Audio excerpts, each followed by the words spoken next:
शरण, सचिव, गांधी स्मारक निधि, पंजाब, हरियाणा एवं हिमाचल प्रदेश, पट्टी कल्याणा, जिला पानीपत। गांधी स्मारक भवन, सेक्टर 16, चंडीगढ़ इसकी शाखा है।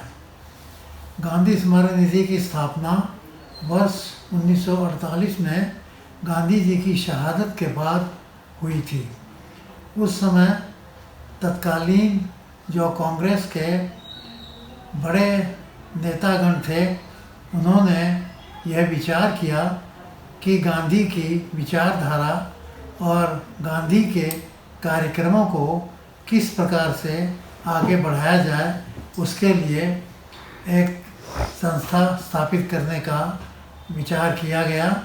और इसमें पहले गांधी मेमोरियल ट्रस्ट और बाद में इसी का नामकरण बदलकर गांधी स्मारक निधि कर दिया गया। इसके प्रारंभ में जो ट्रस्टी बने और जो संस्थापक अध्यक्ष थे वह डॉक्टर राजेंद्र प्रसाद थे, और ट्रस्टी में पंडित जवाहरलाल नेहरू, सरदार पटेल, मौलाना आज़ाद और घनश्याम दास बिरला और इसी प्रकार से अन्य तत्कालीन जो बड़े लीडर थे वह इसके ट्रस्टी थे।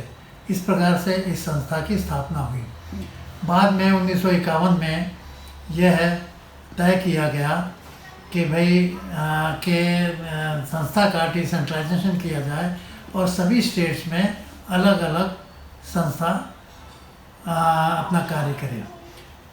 उस निर्णय के को दृष्टिगत रखते हुए संस्था का उस समय चूँकि तत्कालीन पंजाब स्टेट था, तो पंजाब स्टेट गांधी स्मारक निधि के नाम से 1951 में अम्बाला में काम करना प्रारंभ किया गया, जिसके पंजाब स्टेट गांधी स्मारक निधि के अध्यक्ष डॉक्टर प्रथम मुख्यमंत्री पंजाब के थे गोपीचंद भार्गव, वो इसके अध्यक्ष थे, और पंडित ओम प्रकाश त्रिखा जी इसके सचिव थे। इसके बाद यह तय हुआ कि भाई दिल्ली के नज़दीक कहीं एक संस्था का कार्यालय बनाने के लिए जगह होना चाहिए। तो उसके लिए तत्कालीन जिला करनाल और के पट्टी कल्याणा गाँव में उस समय पानीपत तहसील थी, करीब 14 एकड़ ज़मीन ली गई और वहाँ काम शुरू किया गया, जहाँ संस्था ने अपने प्रयासों से अब लगभग 25 एकड़ ज़मीन का एक वो कैंपस है, जहाँ गांधी विचारधारा के अनुरूप और गांधी की सामाजिक विचारधारा को दृष्टिगत रखते हुए उनके जो 18 कार्यक्रम दिए गए हैं, उनमें से करीब 6-7 कार्यक्रम संस्था चलाती है। उसी कड़ी में 1959 में यहाँ चंडीगढ़ में सेक्टर 16 में ज़मीन का आवंटन हुआ। लगभग 5100 गज ज़मीन है ये, और यहाँ पर गांधीयन एक्टिविटीज़ के लिए ज़मीन दी गई, जिसमें मुख्यतः पुस्तकालय एवं वाचनालय का काम के लिए यहाँ कहा गया।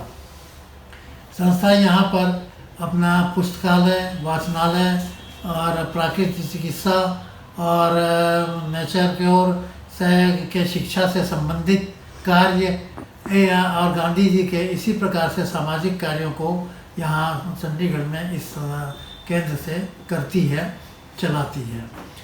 इस प्रकार से गांधी स्मारक निधि जितने भी इवेंट्स गांधी से संबंधित हैं या राष्ट्र से संबंधित है, वो सभी इवेंट्स को मनाती है, सभी इवेंट्स को करती है।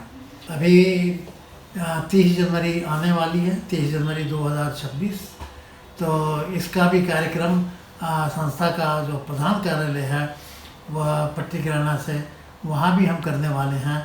और यहाँ गांधी स्मारक भवन सेक्टर 16 चंडीगढ़ में भी ये इवेंट किया जाएगा। इसके अतिरिक्त संस्था की शाखाएं हरियाणा में हिसार और पंजाब में हरसे मानेसर, जिला होशियारपुर और डेरा बस्सी आदि स्थानों पर भी शाखाएं हैं, जहां कार्यक्रम संस्था कर रही है। और यह सभी जगह हम फिलहाल 30 जनवरी का कार्यक्रम करने वाले हैं। स्थानीय लोग सब यहाँ एकत्रित होते हैं और सूत कताई के से हम प्रारंभ करते हैं और गांधी जी के विचारधारा के अनुरूप यहाँ पर हम लगभग 1 घंटे का कार्यक्रम करते हैं। और हमारी जो हमारा प्रधान कार्यालय है वहाँ तो हम लगातार 12 फरवरी तक इस कार्यक्रम को चलाते हैं। 12 फरवरी को गांधी जी का श्राद्ध दिवस होता है। वह श्राद्ध दिवस यहाँ पंजाब में फिल्लौर में और हरियाणा में कुरुक्षेत्र में मनाया जाता है। तब तक हम कताई करते हैं और उस दिन फिर गांधी जी को श्रद्धांजलि अर्पित करके तब यह उनका ये जो शोक वाला समय होता है इसको हम समाप्त करते हैं।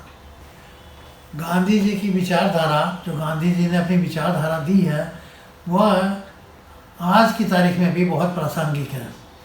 गांधी जी ने जितनी बातें कही हैं वह कल भी थी, आज भी हैं और कल भी रहेंगी। कोई गांधी जी के बारे में दुष्प्रचार करे, कुछ भी कहे, किसी प्रकार की बात करे, यह दूसरी बात है कि विभिन्न प्रकार के लोग समाज में होते हैं, लेकिन गांधी कितने प्रासंगिक है। आज पूरी दुनिया युद्ध की तरफ जा रही है, पूरी दुनिया अपने आप को स्थापित करने की कोशिश कर रही है कि भाई सबसे आगे वही है, लेकिन गांधी ने एक विचारधारा दी अहिंसा की। अगर गांधी के अहिंसा को ही हम समझ लें तो आज जो दुनिया में हो रहा है इसकी आवश्यकता नहीं रहेगी। मैं युवाओं से गांधी जी की विचारधारा के अनुरूप यह आग्रह करना चाहूँगा कि वे पूरे देश में जो गांधी स्मारक निधि संस्था है, पंजाब में भी है, हरियाणा में भी है, हिमाचल प्रदेश में भी है और अन्य प्रांतों में भी है, वह उनसे जुड़ें, गांधी जी के विचारधारा को समझें और गांधी जी की विचारधारा के अनुरूप अपने आप को प्रस्तुत करें। और किसी प्रकार की कोई शंका उनको होती है तो संस्था से संपर्क स्थापित करें और अहिंसा का जितना प्रचार वो कर सकते हैं वो करें। और गांधी जी की एक लाइन को हमेशा याद रखें कि गांधी ने कहा है कि मेरा जीवन ही मेरा संदेश है। इस संदेश को हमेशा ध्यान रखें। गांधी की आत्मकथा को पढ़ेंगे तो बहुत सी बातों का समाधान स्वयं हो जाएगा, आज की तारीख में हो जाएगा। युवा केवल इसका ध्यान रखें, इसके अनुसार वे अपने आप को समर्पित करें। ताज़ा अपडेट्स व बड़ी खबरों के लिए जुड़े रहिए पंजाब स्क्रीन के साथ और बेल आइकन को दबाना ना भूलें।